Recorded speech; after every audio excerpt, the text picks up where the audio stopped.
हाय दोस्तों, आज मैं आपको एक कहानी सुनाऊंगा। कहानी का नाम है साधु की बेटी। तो कहानी कुछ इस प्रकार शुरू होती है कि एक जंगल में एक साधु रहता था जो बहुत ही इंटेलिजेंट था अपने दिमाग से, और उसके पास कई सारी जादुई शक्तियाँ थी। एक दिन साधु थक हार कर एक पीपल के पेड़ के नीचे सो रहा था।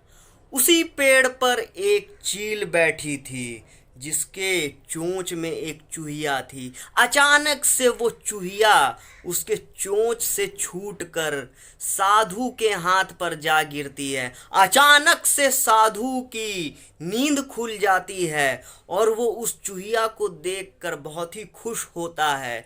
वो चूहिया उसको बहुत पसंद आती है।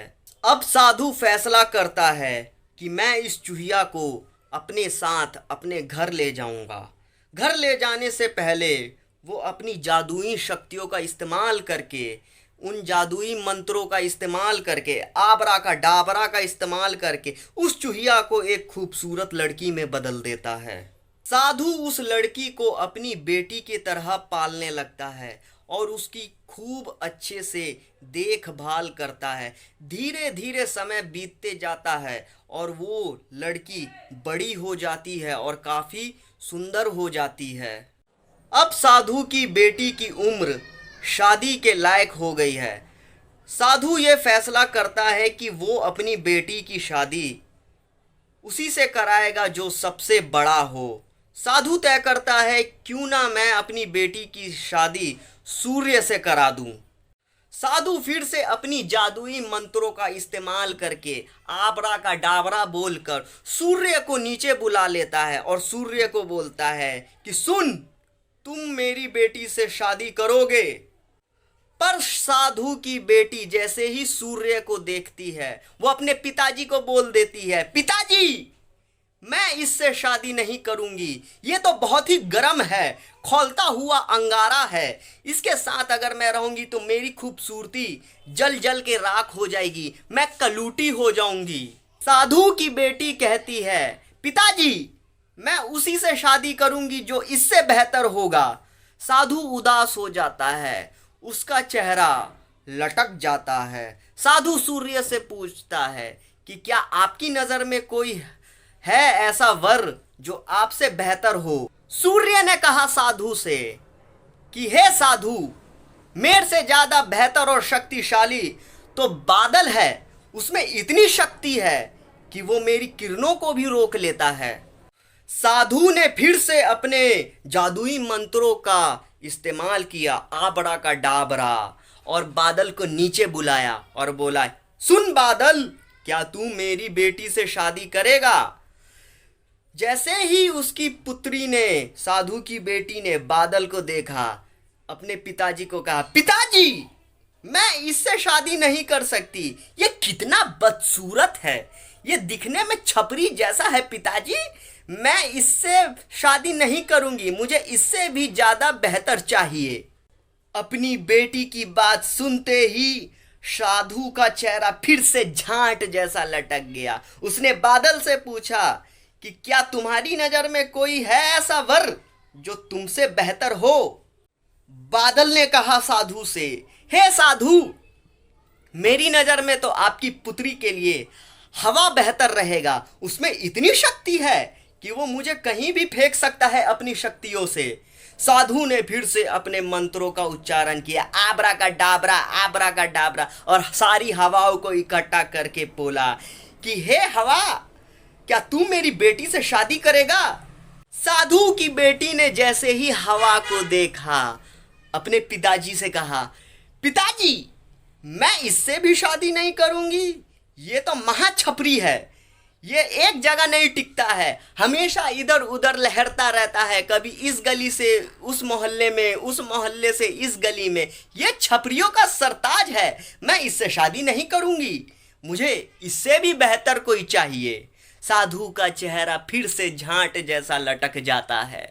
साधु फिर हवा से पूछता है कि ए हवा, तू बता, तेरे नजर में कोई ऐसा कोई वर है जो तुझसे भी बेहतर हो।